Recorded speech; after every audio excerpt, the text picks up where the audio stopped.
Baie welkom by hierdie episode van Woensdag Woord. Dit is 'n voorreg om vandag weer saam met jou te kuier en ook te hoor wat die Here vir ons elkeen wil leer. Nou ek wil hê jy moet gou saam met my die volgende 3 tonele voorstel. Die eerste een is op 'n atletiekbaan waar atlete gereed maak om die 100 meter te hardloop. Nou hulle wag op hulle merke vir die skoot om te klap en wanneer die afsitter se skoot afgaan, dan trek hulle weg tussen 130 en 150 millisekondes.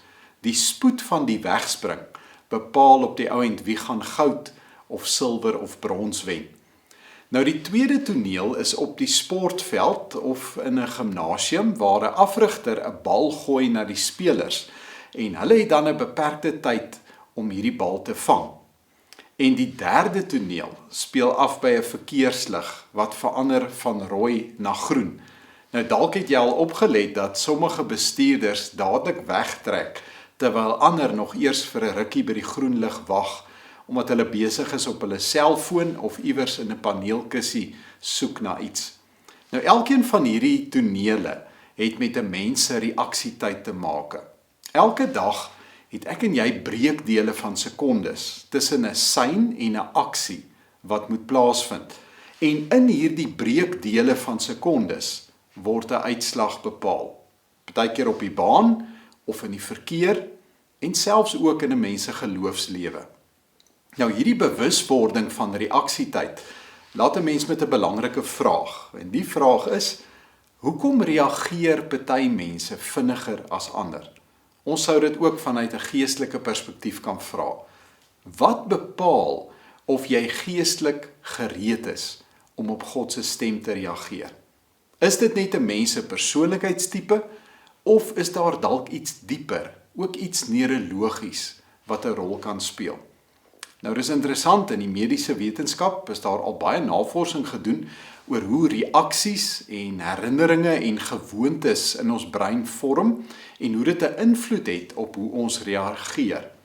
Die wetenskap werp vir ons ook lig op hierdie onderwerp deur 'n bekende neurochirurg wat navorsing gedoen het. Sy naam was Dr. Wilder Penfield. Nou hy het meer as 1000 breinoperasies uitgevoer en hy vertel van 'n interessante verskynsel by sommige van sy pasiënte. Met 'n sekere prosedure het hy 'n ligte elektriese stroom op 'n sekere deel van die brein toegedien. En dan het sommige van hierdie pasiënte terugflitsse ervaar. Partykeer was dit herinneringe aan 'n persoon of 'n geur of selfs spesifieke gevoelens wat hulle weer intens beleef het. Nou hierdie eksperimente het bewys dat elke ervaring wat ons beleef word as 'n beeld in die geheue deel van die brein ingegrafeer en ook daar gestoor. En hoe meer jy iets herhaal, hoe dieper word hierdie vaslegging. Nou dit bring ons by 'n belangrike geestelike gewaarwording. Elke keer as ek en jy 'n Bybelvers lees, as ons dit hardop uitspreek, as ons daaroor mediteer, as ons dit baie keer sing as 'n loflied of dalk in 'n gebed gebruik, elkeen van daardie aksies is soos 'n voetstap wat 'n roete in jou denke uittrap. Aanvanklik is dit dalk net 'n vae voetpaadjie deur die gras en is amper onsigbaar. Maar hoe meer jy terugkeer na daardie waarheid, hoe meer jy dit herhaal en herkou en toelaat dat dit deel word van jou binneste, hoe dieper word daardie spoor. En met tyd dan verander dit van 'n voetpaadjie na 'n geplaveide pad en uiteindelik in 'n snelweg van waarheid. Met ander woorde, 'n permanente en 'n goed ingeburgerde denkpatroon waarlangs jou gedagtes dan van self begin beweeg. En selfs in tye van stres en twyfel of versoeking bly hierdie waarhede vas. Ek dink dis hoekom Paulus gesê het: laat dieselfde gesindheid in julle wees as in Christus Jesus. Want die woord van God herbedraad op die ouend letterlik ons denke. Nou in die antieke Juda het 'n rabbi op 'n kind se eerste skooldag het hulle die kleitablette van die kinders met heuning gesmeer. En dan het hy hierdie bekende woorde daar in Psalm 119 gelees wat sê dat hoe aangenaam is u woord, dit is soeter as heuning in die mond. En dis vir my 'n pragtige stukkie simboliek. Hierdie kinders moes letterlik proe dat God se woord goed is. Hierdie waarheid moes nie net gesien of gehoor word nie, maar dit moes geproe word. Met ander woorde, dit moes ook ervaar word. So wanneer jy dus met jou sintuie en jou siel God se woord dieper inneem, dan kry dit ook dieper vatplek in jou hart. Dit vorm 'n geestelike reflekspatroon wat vinnige gehoorsaamheid ook moontlik maak. Nou kom ons beweeg vir 'n oomblik van die klaskamer na 'n ander toneel wat ons ook goed ken. En dit is die verhaal van Samuel, daar in 1 Samuel 3, waar hy as 'n jong seentjie in die tempel lê en slaap. Ons almal ken hierdie verhaal goed. Dit speel af in die nag. Die naglampe het nog geflikker en die tempel was doodstil. En in daardie stilte dan hoor hierdie jong seentjie Samuel 'n stem wat roep. Hy is nog onervare. Hy weet nie presies wat geestelike onderskeiding is nie. Hy het nie 'n teologiese graad nie, maar tog sien ons dat hy, so klein soos hy is, vinnig reageer. Vinniger selfs as sy mentor Eli. En dan sê klein Samuel daardie woorde wat op die ou en sy hele lewe verander het. Praat Here, u dienaar luister. En daardie ja, daardie vinnige reaksietyd, daardie geestelike millisekonde, is wat Samuel se roeping dan as profeet ook in Israel inlei. Nou ons moet ook eerlik wees, nie almal van ons reageer so vinnig nie, en die Bybel is ook vol voorbeelde van mense wat eerder gesit en wag het by die groen lig, as wat hulle dadelik reageer het. Ek dink sommer aan Moses en sy klomp verskonings as God hom daar by die brandende bos ontmoet. Hoe hy gehuiwer het, hoe hy gestotter het, hoe hy onwaardig gevoel het, en tog gebruik God hom op die ouend en word hy die leier van Israel. Ek dink aan Gideon wat wegkruip in 'n parskyp en heeltyd vir tekens van die Here vra om tog net seker te maak dat dit hy is wat hom roep. En tog, ten spyte van Gideon se onwilligheid, gebruik die Here hom in elk geval om met net 300 manne 'n hele weermag van die vyand te verslaan. En wat van Jona? Jona wat 'n kaartjie koop in die teenoorgestelde rigting van waarna toe God hom stuur. En selfs daar op die bodem van die see, waar hy sy ongehoorsaamheid in die gesig moet staar, daar kom roep God hom en kom 'n hele stad tot bekering. So wat ons moet hoor uit hierdie voorbeelde, is dat 'n mens se uitgestelde gehoorsaamheid nie God se planne gaan ontspoor of selfs kanselleer nie. Ons huiwering verleng net die proses van wat God deur ons wil bereik. En in die proses kan dit ook baie kere 'n klomp lewensvreugde kom steel. Nou met dit in gedagte wonder ek sommer, wat kan ek en jy doen om ons geestelike reaksietyd te versnel? Hoe kan ons leer in hierdie lewe om vinniger en ook meer instinktief op God se stem te reageer? Nou mense sou 'n hele paar voorbeelde kan noem, maar ek het sommer aan 'n paar praktiese dinge gedink wat dalk 'n verskil kan maak.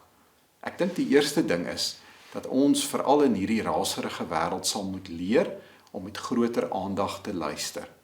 Voordat jy in die oggend wegspring met jou roetine, met jou e-posse en jou vergaderings of selfs 'n klomp huishoudelike take, sit vir 'n oomblik net stil. Al is dit net vir 2 minute. Maak jou oë toe, haal stadig asem en vra net eenvoudig: Here, wat vra U vandag van my? Dan is dit nie 'n tyd vir lang gebede of ingewikkelde teologie nie, maar dis 'n heilige stilstand, 'n oop gemoed en 'n oop hart. En dan luister jy fyn. Wat is die eerste indrukke wat dalk by jou opkom? Miskien is dit net 'n naam, of miskien is dit 'n sin of 'n beeld of 'n onverwagte idee. Skryf dit dan neer, sonder om dit dadelik te bevraagteken of te probeer ontleed. Moenie wonder of dit van God of van jouself afkom nie. Dis nie nou die tyd vir analise nie. Dis 'n refleksoefening vir jou gees, om God se stem vinniger en met groter vertroue te herken. Soos 'n atleet wat weer en weer die afsitter se skoot moet inoefen, totdat sy liggaam weet wanneer om weg te spring. So oefen jy jou binneste om vinniger te hoor, maar ook vinniger te antwoord. Die tweede gedagte, dink ek, is dat ons moet reageer in geloof en nie met 'n klaar uitgewerkte plan nie.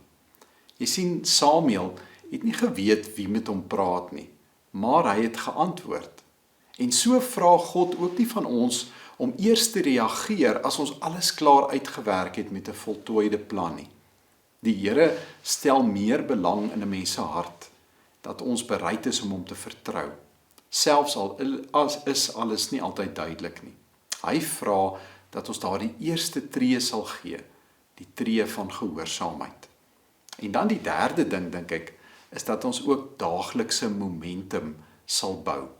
Daar in Deuteronomium 17, dan kry die konings van Israel 'n baie spesifieke opdrag. Hulle moes die wet van God met die hand oorskryf en hulle moes dit elke dag lees. En dis eintlik merkwaardig dat selfs die konings moes leer om stadig en doelbewus en herhaaldelik met God se woord te leef. Hoekom? Omdat klein daaglikse gehoorsaamhede ook 'n mens se geestelike spiere bou.